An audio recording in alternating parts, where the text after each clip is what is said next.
है गाइस, आज हम एक्सप्लेन करने वाले हैं अब तक की सबसे महंगी वेब सीरीज को, जिसका नाम है पावर ऑफ रिंग्स। ये लॉर्ड ऑफ द रिंग्स से पहले की कहानी है और जैसा कि हम जानते हैं कि लॉर्ड ऑफ द रिंग्स के लोग कितने दीवाने हैं और इसीलिए फैंस सालों से इसका इंतजार कर रहे थे क्योंकि ये सीरीज है ही इतनी अच्छी। तो चलिए शुरू करते हैं। सीरीज की शुरुआत में हमें बताया जाता है कि जब शैतान मोर्गोथ हमारी दुनिया की रोशनी छीनने और अपना अंधकार फैलाने आया तो एल्फ ने उसका विरोध किया और एल्फ की सभी सेनाएं अपने पुराने घर वेलिनोर को छोड़कर जंग के मैदान मध्य धरती में उतर गईं और यहाँ मध्य धरती पर आकर मोर्गोथ और उसकी ऑर्क की सेना का मुकाबला किया। सबको लगा था कि ये जंग जल्दी ही खत्म हो जाएगी, पर ऐसा नहीं था। इसके घाव सदियों तक रहे, पीछे सिर्फ लाशें और तबाही ही बची और इन्होंने मौत के कई रूप देखे, पर फिर भी अंत में मोर्गोथ की हार हुई। लेकिन अब तक मोर्गोथ के ऑर्क्स मध्य धरती के कोने कोने पर फैल चुके थे क्योंकि अब बुराई ने अपनी जड़ें जमा ली थी और इन ऑर्क्स की तादाद दिन ब दिन बढ़ती जा रही थी। और मोर्गोथ के बाद अब इन शैतान ऑर्क की कमान सोरोन के हाथ में थी,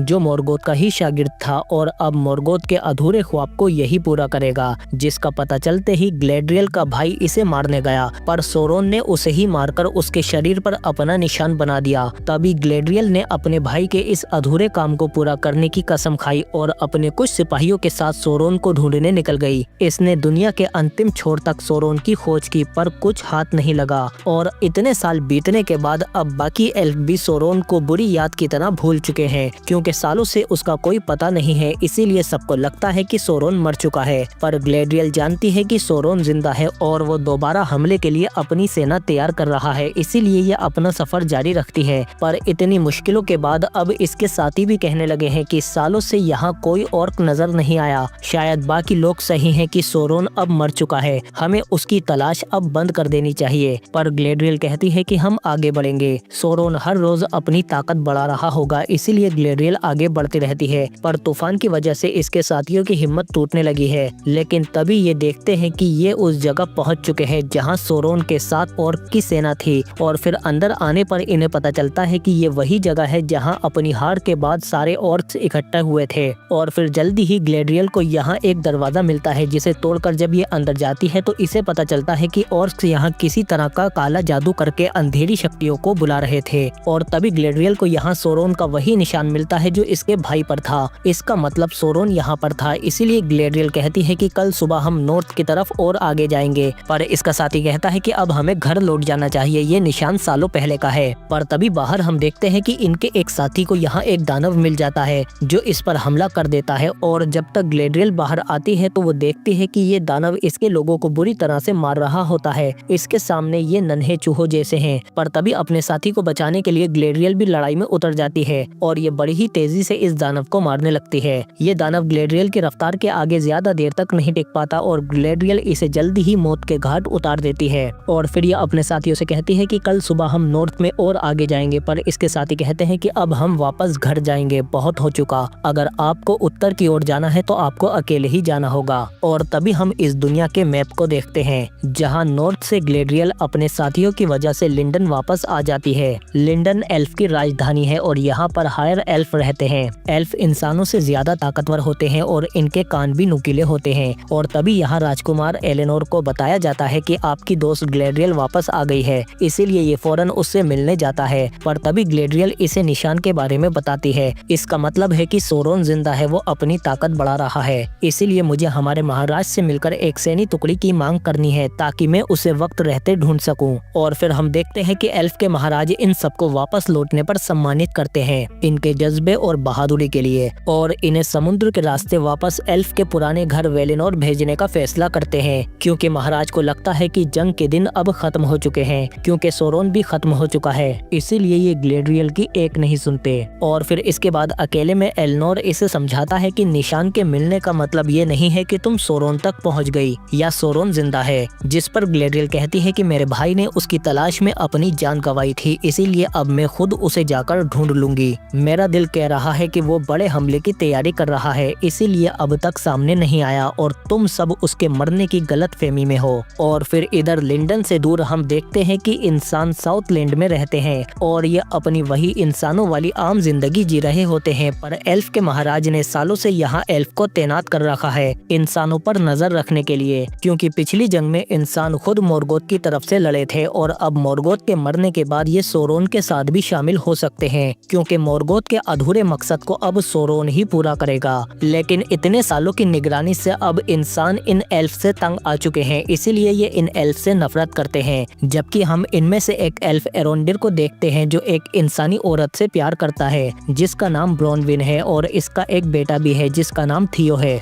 और फिर जब एरोंडिर वापस अपनी चौकी पर आता है तो इसके साथी बताते हैं कि हमारे महाराज ने आदेश भेजा है कि जंग अब खत्म हो चुकी है। सालों से किसी ने शैतानी ऑर्क और उनके मालिक सोरोन को नहीं देखा है, इसीलिए सभी एल्फ सैनिकों को आदेश दिए जाते हैं कि वो साउथ की सभी चौकियों को खाली कर वापस एल्फ की राजधानी लिंडन में लौट जाएं। पर इस खबर से एरोंडिर खुश नहीं होता, क्योंकि इसे अब ब्रोनविन को छोड़कर जाना होगा। और इधर हम देखते हैं कि ब्रोनविन अपने बेटे के साथ अपने घर पर होती है। तभी एरोंडिर इससे आखिरी बार मिलने के लिए आता है, और इसके जाने पर ब्रोनविन भी काफी मायूस है। पर तभी कोई इंसान अपनी गाय लेकर यहाँ आ जाता है और इससे कहता है कि कुछ दिन पहले ये पूरब में चरने गई थी, तभी से इसकी तबीयत खराब है। और तभी एरोंडिर जब इसे देखता है तो इसमें से दूध की जगह काला गोर निकलता है, इसीलिए एरोंडिर और ब्रोनविन उस जगह फौरन चले जाते हैं। और इनके जाने के बाद इसका बेटा थियो अपने दोस्त को एक खास तलवार दिखाता है कि ये मुझे गलती से मिल गया, और हम देखते हैं कि इस पर वही सोरोन का निशान बना होता है। और फिर यहाँ से दूर हम देखते हैं कि ग्लेड्रियल और उसके साथियों को लिंडन से वेलिनोर की तरफ भेजा जा रहा है, जहाँ एल्फ का पुराना घर है। जबकि इधर साउथ में एरोंडिर और ब्रोनविन उस गाय वाली बात का पता लगाने के लिए उस जगह के काफी करीब आ चुके हैं। और फिर तभी ये देखते हैं कि यहाँ इंसानों की पूरी बस्ती तबाह हो चुकी है। और यहाँ से दूर समुद्र में हम देखते हैं कि वेलिनोर जाने के लिए रोशनी का एक बड़ा सा दरवाजा खुलता है, जिससे होकर ये अपने घर लौट सकते हैं। ग्लेड्रियल के सभी साथी जाने को तैयार हैं, पर तभी ग्लेड्रियल पानी में कूद जाती है और इसका जहाज अंदर जाने के बाद रोशनी का दरवाजा बंद हो जाता है। और इधर लिंडन में महाराज देखते हैं कि इनके पवित्र पेड़ पर अब अंधेरे की शक्तियां हावी होने लगी हैं। और फिर हम देखते हैं कि एरोंडिर और ब्रोनविन को इस तबाह हुए गांव की छानबीन करते हुए रात हो जाती है, पर इन्हें यहाँ कोई इंसान नहीं मिलता और ना ही कोई लाश। और जब ये एक घर में घुसते हैं तो वहाँ इन्हें एक सुरंग खुदी हुई मिलती है, जिसे देखकर एरोंडिर ब्रोनविन से कहता है कि मुझे नीचे जाकर इस सुरंग का दूसरा छोर ढूंढना होगा, तुम जाकर बाकी सबको आगाह करो। और फिर जल्दी ही एरोंडिर इस सुरंग में कूद जाता है। और इधर हम देखते हैं कि एलनोर लिंडन से एक खास एल्फ सेलब्रिम्बर के पास आता है, और फिर सेलब्रिम्बर एलनोर से कहते हैं कि हम एल्फ एक खास शक्ति की तलाश में है जो इस मध्य धरती की किस्मत बदल कर रख देगी। ये देखो एक ऐसी मीनार जिसमें दुनिया की सबसे ताकतवर भट्टी बनाई जाएगी, जिसकी तपिश ड्रैगन की आग जितनी होगी। इस मीनार में बनी चीजें मध्य धरती की किस्मत को हमेशा के लिए बदल देंगी। पर इसमें दिक्कत ये है कि इसे बनाने में इतने मजदूर लगेंगे कि जिन्हें गिनना भी मुश्किल होगा, और तुम्हारे महाराज इतने मजदूर नहीं दे पाएंगे, पर इसमें तुम हमारी मदद कर सकते हो। जिस पर एलनोर कहता है कि मैं समझ गया, आपको बोनों की जरूरत है, जिनका काम ही है पहाड़ों को खोदकर अपने शहर बसाना, और वो कमाल के इंजीनियर हैं। अगर एल्फ और बोने मिल जाएं तो इस मीनार को जल्दी ही बनाया जा सकता है। और बोनों का राजकुमार ड्यूरिन मेरा बहुत खास दोस्त है, इसीलिए ये दोनों फौरन बोनों के राज्य में जाने लगते हैं जो पहाड़ों में रहते हैं। पर अंदर आने की इजाजत सिर्फ एलनोर को ही मिलती है, जिसे बोने अपने शहर के अंदर ले आते हैं जो पहाड़ों के अंदर बसा है। और यहाँ की इंजीनियरिंग और कला किसी को भी हैरान कर देती है, क्योंकि बोने पत्थरों को खोदना और तराशना बखूबी जानते हैं। और फिर जल्दी ही इसके सामने इसका पुराना दोस्त ड्यूरिन भी आ जाता है जो इन बोनों का राजकुमार है। और इस वक्त ये एलनोर से बहुत नाराज है, इसीलिए ड्यूरिन इसे यहाँ रुकने की अनुमति बिल्कुल भी नहीं देता, क्योंकि एलनोर इसे सालों पहले छोड़कर भाग गया था। जबकि इधर हम ग्लेड्रियल को देखते हैं जो इतने समय से समुद्र में ही तैर रही होती है, पर यह समुद्र बहुत विशाल है। पर तभी इसे जहाज के टूटे फूटे टुकड़ों पर कुछ लोग मिल जाते हैं जो इंसान है, और ये इसे देखकर फौरन अपने साथ ले लेते हैं। और फिर इसे पानी वगैरह पिलाकर इसे बताते हैं कि 2 हफ्ते पहले एक समुद्री दानव ने हमारे जहाज पर हमला किया था। पर तभी ये देखते हैं कि सामने से वही समुद्री दानव दोबारा आ जाता है और जल्दी ही ये इनके बेड़े पर हमला कर देता है, जिसमें ग्लेड्रियल पानी में गिर जाती है। और ये देखती है कि ये दानव तो वाकई में बहुत बड़ा है। तभी इनमें से एक हेलब्रेंड नाम का आदमी अपने बेड़े को अलग कर लेता है, और वो दानव जब दोबारा हमला करता है तो बचे हुए बेड़े को भी पूरी तरह से तबाह कर देता है। और ग्लेड्रियल इससे बचने के लिए इससे दूर भागकर चली जाती है, और जल्दी ही ये देखती है कि वो दानव अब यहाँ से जा चुका है। और फिर इसके बाद हेलब्रेंड अपने छोटे से बेड़े को लेकर इसके पास आ जाता है और इसे ऊपर ले ले लेता है और इससे कहता है कि मेरा नाम हेलब्रेंड है, जिस पर ग्लेड्रियल भी इसे अपना नाम बता देती है। और इधर वो बोना ड्यूरिन एलनोर से कहता है कि कुत्ता चांद को देखकर भौंकेगा जरूर, पर वो उसे जमीन पर नहीं ला सकता, इसीलिए निकलो यहाँ से। जिस पर एलनोर कहता है ठीक है, मुझे बाहर तक छोड़ने तो आओगे ना। और फिर हम देखते हैं कि ड्यूरिन इसे बाहर छोड़ने के लिए आता है, लेकिन इसी बीच ये दोनों बातचीत करना शुरू कर देते हैं। ड्यूरिन कहता है कि जरूर तुम यहाँ अपने किसी मकसद के लिए ही आए होगे, पर एलनोर कहता है नहीं, मैं अपने दोस्त से मिलने आया हूँ। जिस पर ड्यूरिन कहता है ओ, तो 20 साल बाद अब तुम्हें अपने दोस्त की याद आई है। जिस पर एलनोर कहता है कि मुझे माफ कर दो दोस्त। जिस पर ड्यूरिन कहता है कि ठीक है, माफ किया, अब निकलो यहाँ से। पर एलनोर कहता है कि मुझे तुम्हारे परिवार से भी माफी मांगनी है। जिस पर ड्यूरिन इसे अपनी पत्नी डीसा के पास ले आता है और कहता है कि इससे भी माफी मांगो और निकलो यहाँ से, ज्यादा मेल जोल बढ़ाने की जरूरत नहीं है। और तभी इसके पास ड्यूरिन की बीवी डीसा भी आ जाती है, जो एलनोर से मिलकर बहुत खुश होती है और ये इसे खाने के लिए रोक लेती है और ड्यूरिन कुछ नहीं कर पाता। और फिर जल्दी ही हम देखते हैं कि खाने के दौरान इन दोनों के बीच की नाराजगी भी अब खत्म होती जा रही है और आखिरकार ये दोनों फिर से दोस्त बन ही जाते हैं। जबकि इधर हेलब्रेंड और ग्लेड्रियल अभी भी इस समुद्र के बीचों बीच फंसे हुए होते हैं, वो भी एक छोटे से बेड़े पर। लेकिन ग्लेड्रियल इस पर बहुत गुस्सा है क्योंकि इसने अपने साथियों को मरने के लिए छोड़ दिया था। तभी हेलब्रेंड कहता है कि मुझे अपनी जान प्यारी है और मैंने जो देखा है वो तुम सोच भी नहीं सकती। ऑर्क ने मेरे साथियों को बड़ी ही बेरहमी से मेरे सामने मारा था। जिस पर ग्लेड्रियल कहती है कि ऑर्क को तो सालों से किसी ने नहीं देखा। जिस पर हेलब्रेंड कहता है हाँ, पर अब वो साउथ में सामने आने लगे हैं और उनकी तादाद दिन ब दिन बढ़ती जा रही है। और तभी हम साउथ में देखते हैं कि ब्रॉनविन फौरन भागकर अपने लोगों के पास आती है और इन्हें बताती है कि हमें ये जगह फौरन खाली करनी होगी। पड़ोसी गांव पूरी तरह से तबाह हो चुका है, शायद ये ऑर्क का ही काम है। पर इन लोगों को ब्रॉनविन की बातों पर यकीन नहीं होता। जबकि इधर ब्रॉनविन के घर में इसके बेटे थियो को कुछ हलचल दिखती है और तभी नीचे से इसे एक ऑर्क देख लेता है।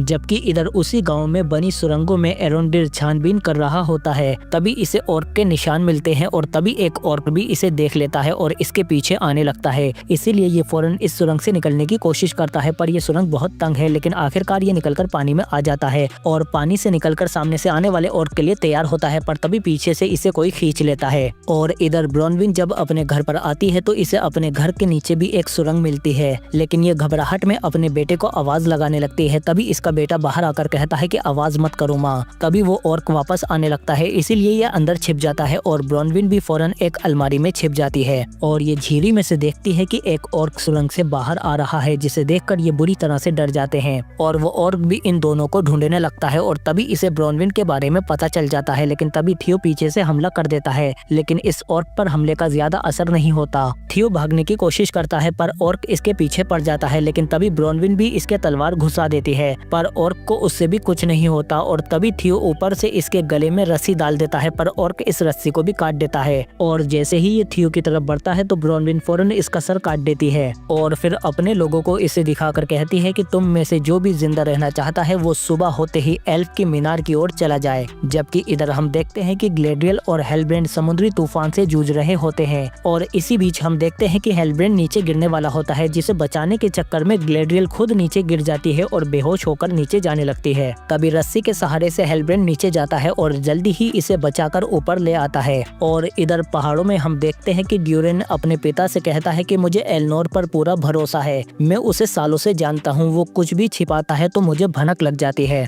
जिस पर इसके पिता कहते हैं कि शायद इस बार उसे भनक लग गई है कि तुम कुछ छिपा रहे हो, क्योंकि बोनो को कुछ बहुत ही खास चीज मिली है। और फिर अगली सुबह हम देखते हैं कि थियो अपनी उसी तलवार को देख रहा होता है जो इसके खून को खींचकर काली शक्तियों से पूरी होने लगती है, पर तभी यह अपनी माँ को देखकर इसे रख लेता है और बाहर आकर अपनी माँ और बाकी लोगों के साथ एल्फ मीनार की ओर निकल जाता है। और इधर बीच समुद्र में जब ग्लेड्रियल की आंख खुलती है तो ये देखती है कि एक जहाज ने इन्हें ढूंढ लिया है। और इधर जब एरोंडिर को होश आता है तो ये देखता है कि इसे ऑर्क पकड़कर अपने साथ इनकी गुफाओं में ले आए हैं और इन ऑर्क ने जमीनों को खोदकर बहुत लंबी लंबी सुरंगें बना रखी हैं और इतने सालों बाद इसने इतने ज्यादा ऑर्क एक साथ देखे हैं, क्योंकि ऑर्क इतने सालों से जमीन के नीचे छिपे हुए थे, क्योंकि ऑर्क सूरज की रोशनी में नहीं आ सकते। इसीलिए ये एरोंडिर के पैर में बेड़ी डालकर इसे भी बाकी एल्फ के साथ आगे की सुरंग खोदने के लिए छोड़ देते हैं, क्योंकि सूरज की रोशनी में ये ऑर्क जल जाते हैं। और इधर जब ग्लेड्रियल को होश आता है तो वो एक जहाज पर होती है और इसके सामने हेलब्रेंड सही बैठा होता है।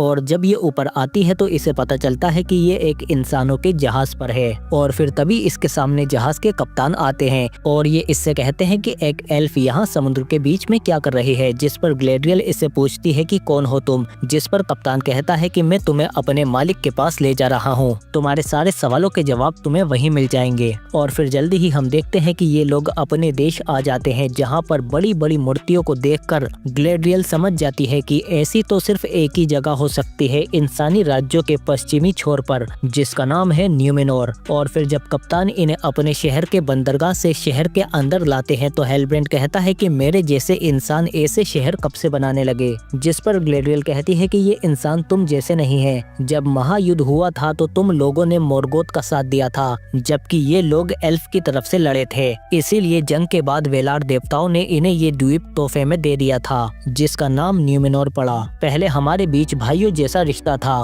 पर अब हालात बदल चुके हैं क्योंकि सालों से न्यूमेनोर और एल्फ के बीच बातचीत बंद है। और फिर हम देखते हैं कि जल्दी ही कप्तान इन्हें महान राज्य की महारानी के सामने ले आते हैं। और यहाँ पेश होने के बाद ग्लेड्रियल कहती है कि मैं एल्फ की उत्तरी सेनाओं की सेनापति हूँ और मेरे साथ ये इंसान हेलब्रेंड है। हम दोनों समुद्र में ही मिले थे और खुशकिस्मती से आपके कप्तान हमें बचाकर यहाँ ले आए। आपसे गुजारिश है कि हमें मध्य धरती तक जाने के लिए एक जहाज दिया जाए। पर ये कहते हैं कि सदियों से हमने मध्य धरती पर कोई जहाज नहीं भेजा, वो भी एक एल्फ के कहने पर, जिस पर ग्लेड्रियल कहती है कि ये द्वीप आपको एल्फ की वजह से ही मिला है, जिसके बदले में आप एक जहाज तो दे ही सकते हैं। जिस पर यहाँ की रानी कहती है कि हमारे पूर्वजों को ये द्वीप मुफ्त में नहीं मिला था, इसके लिए उन्होंने अपना खून बहाया है। तभी हेलब्रेंड बीच में बोलकर इनकी गर्मा गर्मी को शांत कर देता है कि हमें कुछ दिन यहाँ रुककर हमारी गलतफहमियों और दरख्वास्त के बारे में थोड़ा और सोचने का मौका दिया जाए, बस कुछ दिन और, जिस पर रानी मान जाती है। और फिर इधर न्यूमेनोर से बहुत दूर मध्य धरती के साउथ में एरोंडिर देखता है कि सूरज की रोशनी से ये और ज्यादा देर तक नहीं बच पाते और फिर ये यहाँ पर सुरंगों को खोदते हुए इस पूरी जगह का जायजा लेने लगता है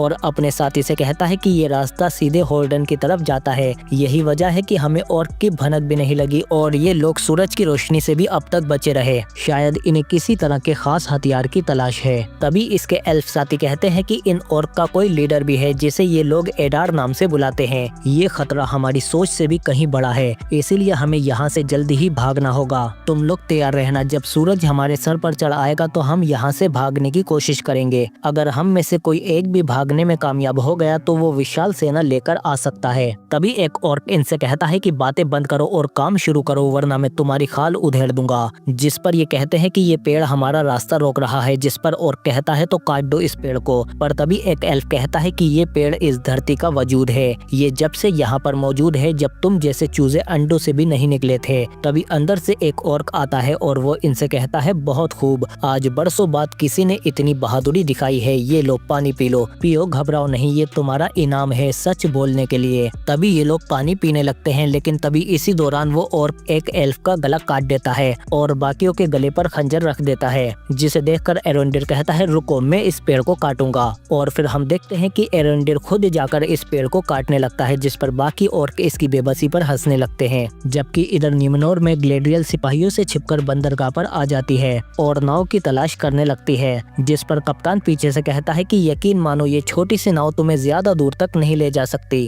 महारानी ने मुझे तुम्हारी निगरानी रखने का आदेश दिया है। जिस पर ग्लेड्रियल कहती है कि तुम्हारा विद्या भवन यहाँ से कितनी दूर है, जिस पर कप्तान कहता है कि घोड़े से 6 घंटे लगेंगे, जिस पर एड्रियल कहती है कि फौरन मुझे वहाँ ले चलो। इसीलिए ये दोनों जल्दी ही तेज घोड़ों पर सवार होकर वहाँ के लिए निकल जाते हैं। जबकि इधर शहर में हेलब्रेंड देखता है कि यहाँ के लोग इसे पसंद नहीं करते और जल्दी ही ये लोग इसे घेर कर मारने की कोशिश करते हैं, पर हेलब्रेंड इन सबको मारने लगता है। पर तभी यहाँ पर सिपाही आकर इसे गिरफ्तार कर लेते हैं। जबकि इधर ग्लेड्रियल जल्दी ही इनके विद्या भवन में पहुँच जाती है और यहाँ ये सोरोन के उसी निशान के बारे में छानबीन करने लगती है और जल्दी ही इसे यहाँ किताबों में वो निशान मिल जाता है, जिसे देखकर ये जल्दी ही समझ जाती है कि ये कोई निशान नहीं है बल्कि मध्य धरती के साउथ का नक्शा है और यहाँ उसके बारे में कोई योजना भी लिखी है जहाँ बुराई सिर्फ बढ़ेगी नहीं बल्कि जीतेगी भी। जिस पर ग्लेड्रियल को अब यकीन हो जाता है कि सोरोन सच में लौट आया है और मध्य धरती के साउथ की तबाही तो सिर्फ शुरुआत है। जबकि इधर साउथ में ही हम देखते हैं कि सूरज सर पर चढ़ आया है और मौका मिलते ही एल्फ इन ऑर्क पर हमला कर देते हैं और जल्दी ही अपनी जंजीरों को तोड़ने लगते हैं। लेकिन तभी यहाँ पर बाकी ऑर्क भी आने लगते हैं, लेकिन जैसे ही एक एल्फ भागने की कोशिश करता है तो मारा जाता है और फिर अंदर से सभी ऑर्क इन्हें जंजीरों से अंदर खींचने लगते हैं